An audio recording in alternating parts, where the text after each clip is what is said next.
for you. We ask you to show us, God, to be on watch for you, to look for you, to seek you, Father, to pray to you, God, to worship you like never before.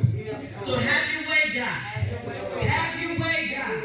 Oh, Father, handcuff me in the spirit, Father, so you can dwell, so you can move, so you can walk and talk.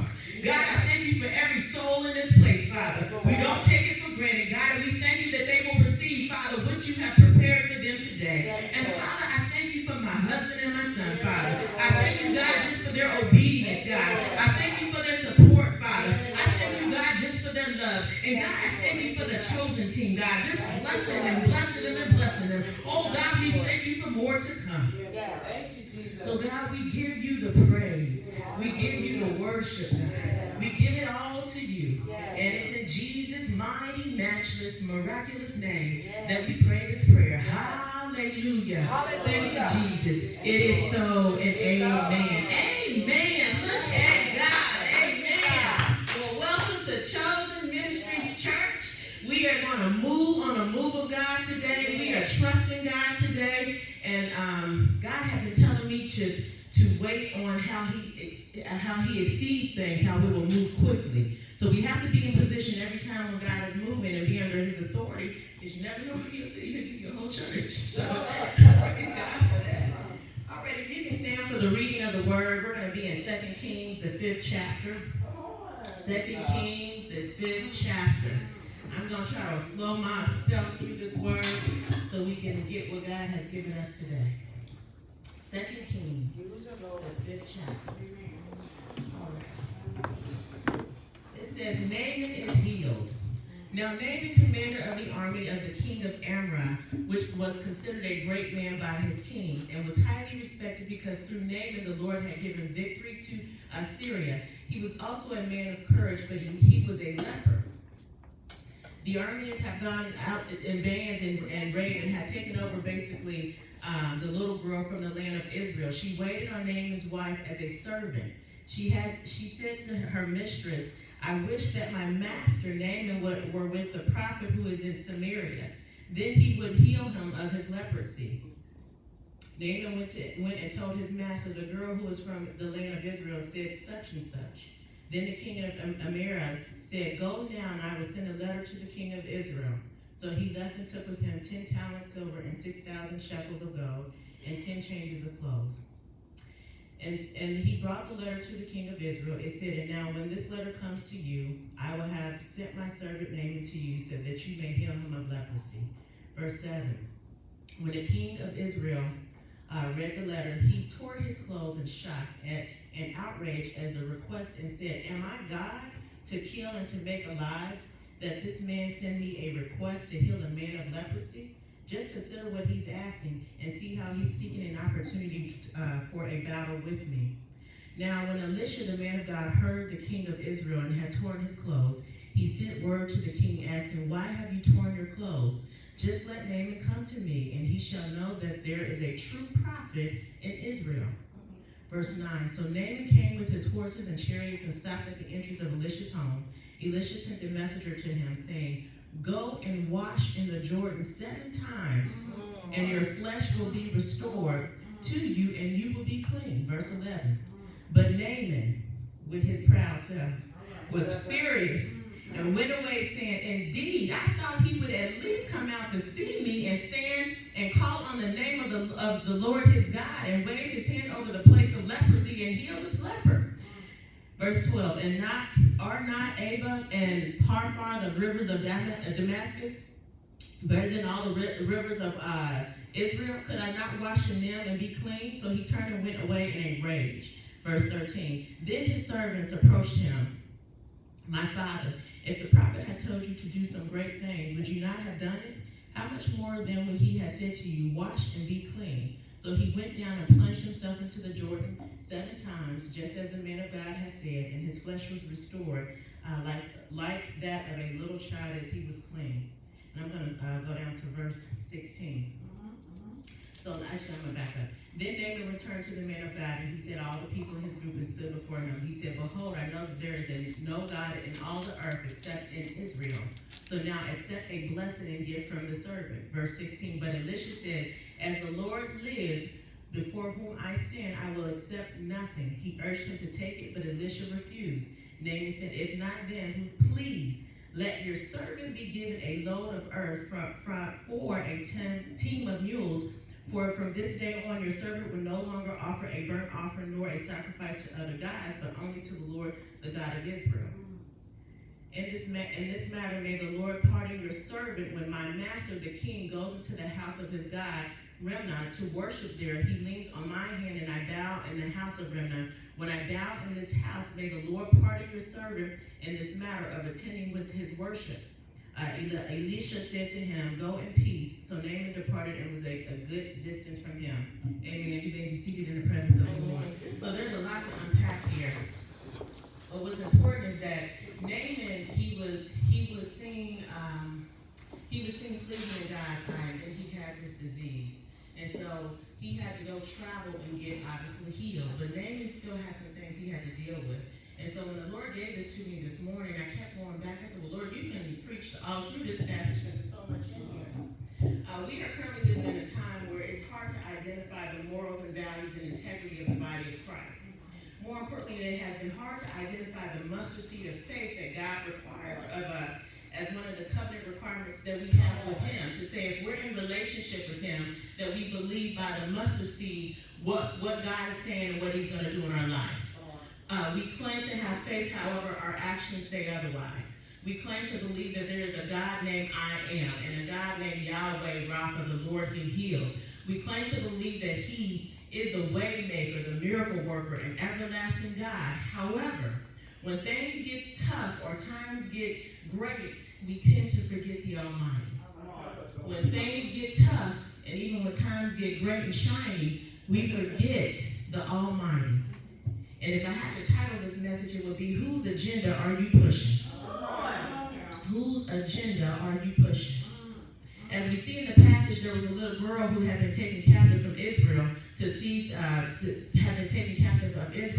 and she had a choice to make. She could have made a negotiation between her master to say, hey, I know how he can be healed, or if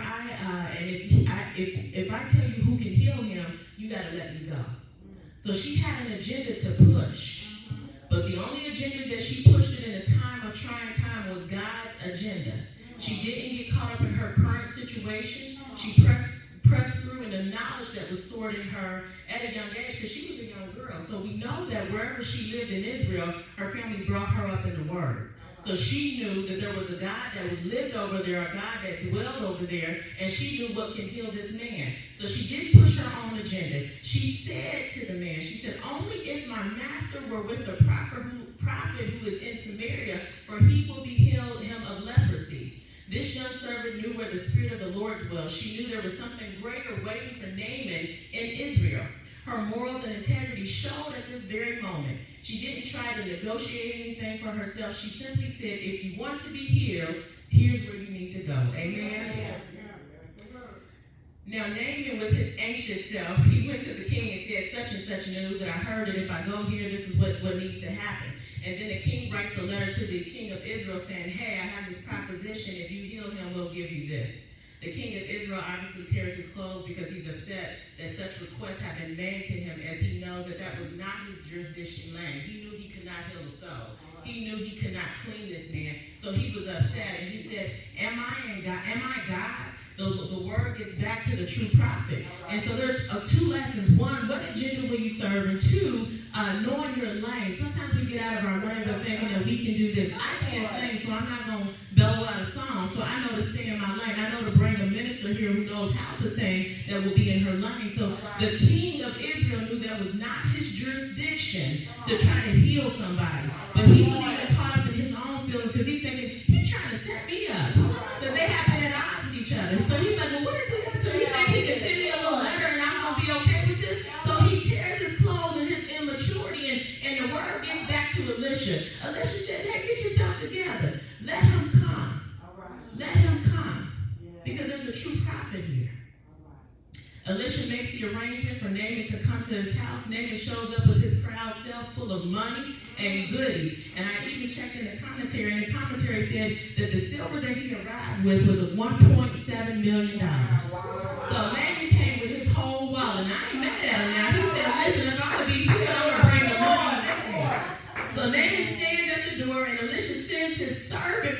instructions. Go and wash in the Jordan 7 times, and your flesh shall be restored to you, and you shall be clean.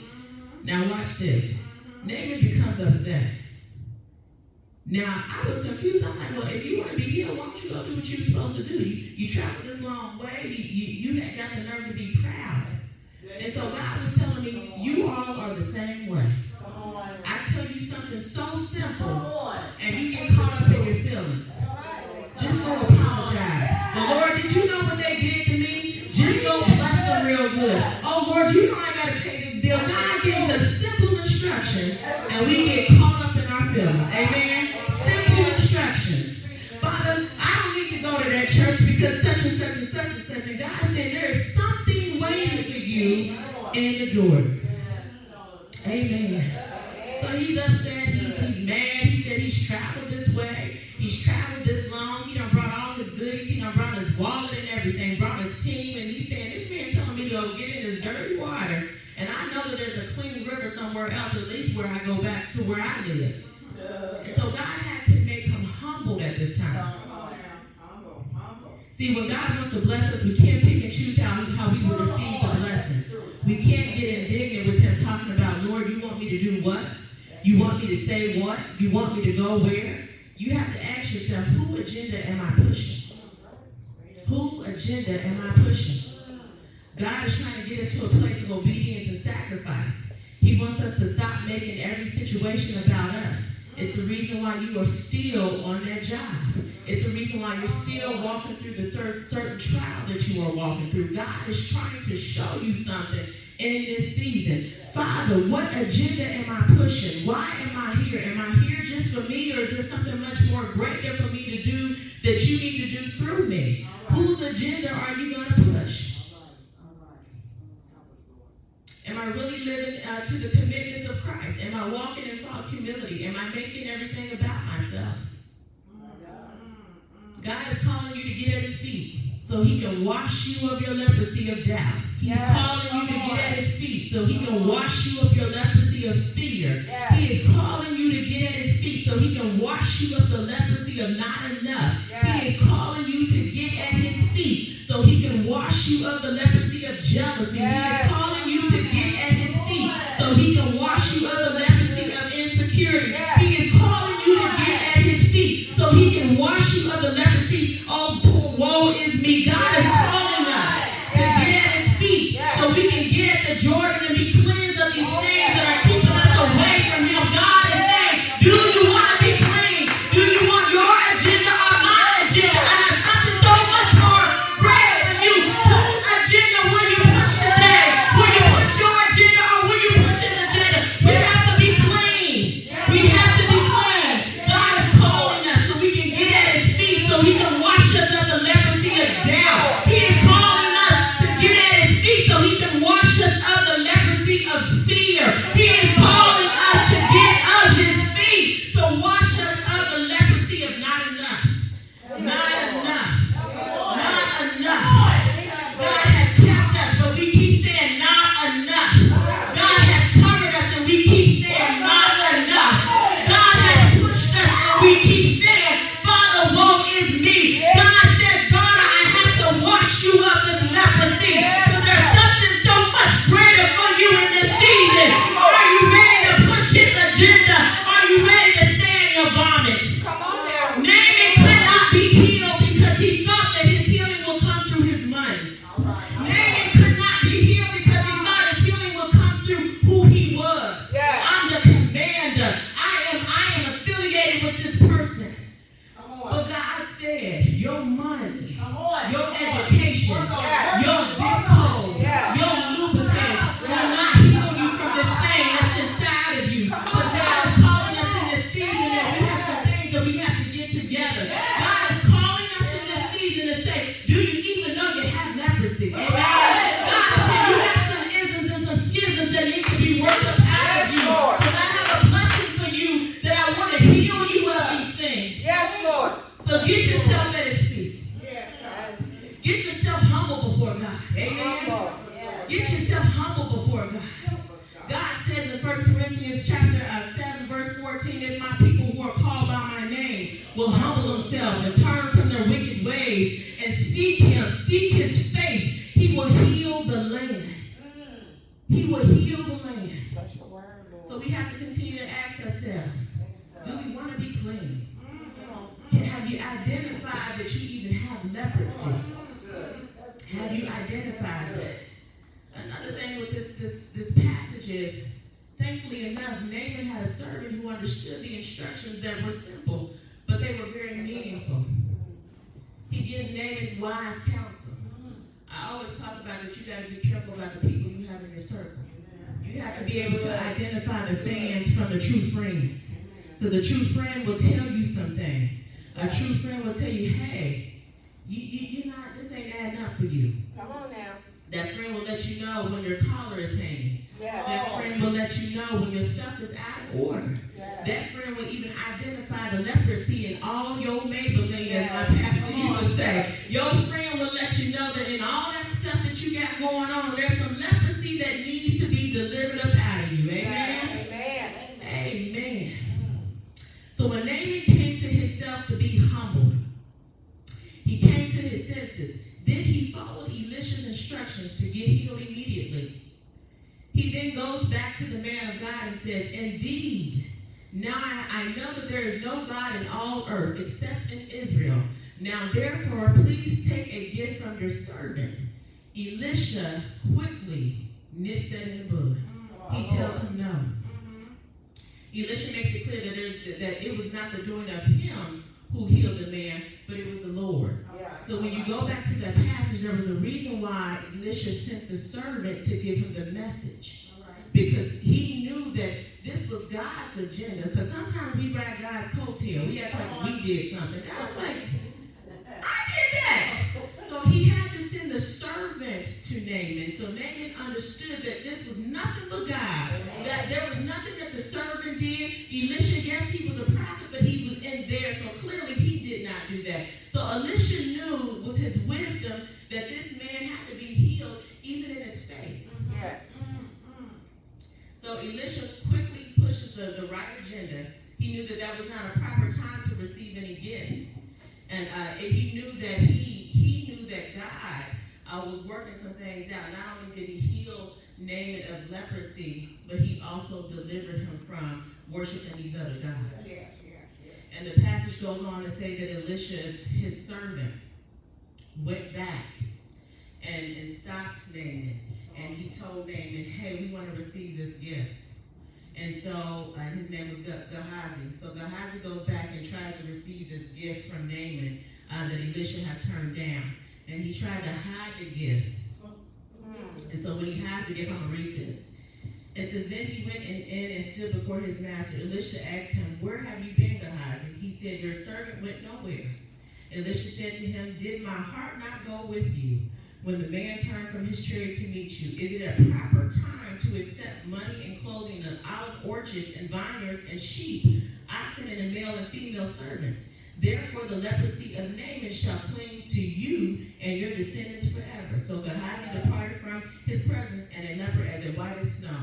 So God is telling us that we have to quit pushing our own agendas for things that we think that we should do. That's why the Lord told me early on in corporate America, stop trying to connect yourself to these people. There's a reason why you God is saying that you need to walk this thing out for yourself. You don't need to be a mover and a shaker. You just got to be a believer in Christ, because God will set you up for every agenda that is for you. And He's saying for us, when you stop trying to push your own agenda and allow Him to work through you, when the time is proper and when the time is right, you will know it's truly for Him. I walked away from a job that it was full of some mess. They tried to offer me another position, and I said, absolutely not. God said, this is your time to go. So I had to walk in faith. I had to walk by faith. And as I look at where God has taken me from there to now, where I sit now in corporate America, I make more money than what I made then, even the job they were offering me. But there was a level of integrity that had to be seen and tested me, because I didn't know I would be standing here today. So God has said, Maya, I have to be able to trust you. I have to be able to trust you behind the scenes. Is my heart not with you? Did my heart not go with you to the courtroom? Did my heart not go with you to your job? God is watching us behind the scenes and in front of the scenes. So if you want to your feet and say, Father, I want to be healed. Oh God, I want to be healed. If you want to be healed of whatever leprosy that you may have, stand to your feet today. Father, we want to be healed of this leprosy, God. We want to be healed, Father, in the name of Jesus. So God, have your way. We lift our hands before you, Father.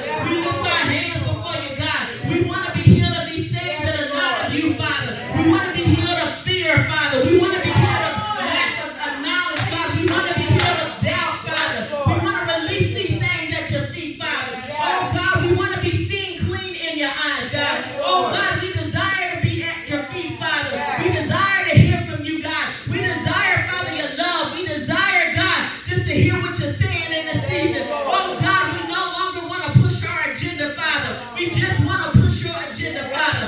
We no longer want to make it about us, God. We want to make it about you. Oh, God, in the name of Jesus, have your way like never before. God, we surrender to you like never before. Break us of these things, God. Break us of these chains, Father. Oh, God, we want to be seen clean in your eyes, Father. So, God, cover us, Father. Cover us, God. Oh, Father, keep us from seen and unseen harm and danger, Father. Give us wise counsel around our inner circle and our outer circle, Father. Let us be open to hear the wise counsel, Father. When our collars are hanging, Father, our slips are showing, God. Oh, Father, in the name of Jesus, we just trust you right now, God. So have your way. Have your way, Father. God, we thank you, Father. We thank you, God. We thank you, God. We thank you that you're healing us, Father, of just forgiveness, God. We have to forgive some things. We have to forgive some people, Father.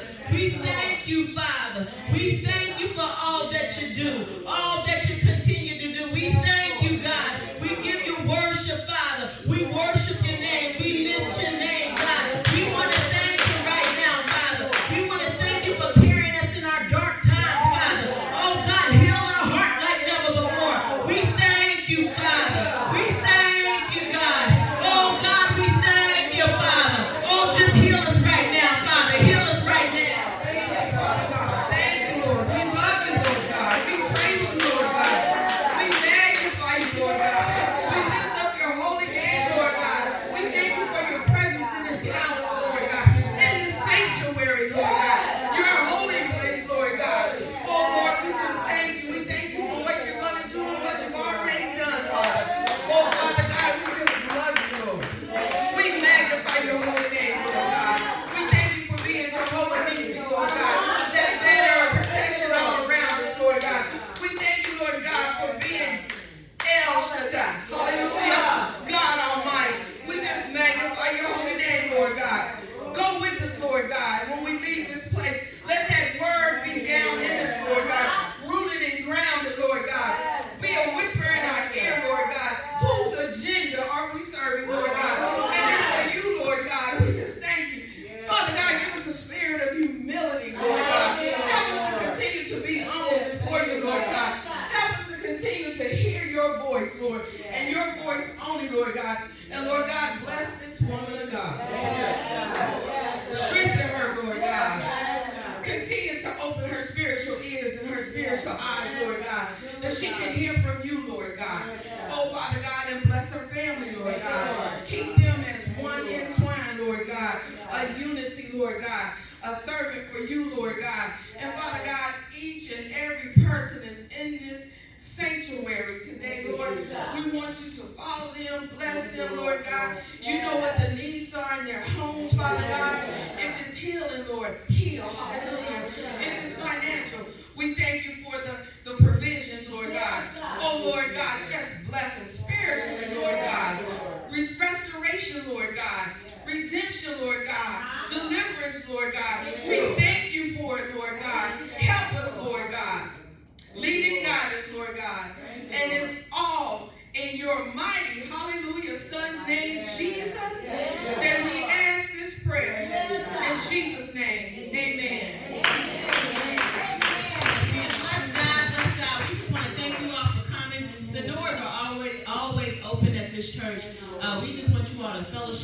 us, support us, and just by showing your face. We know God is moving in this particular season. The thing about Chosen is one thing that's close to our heart is being servants.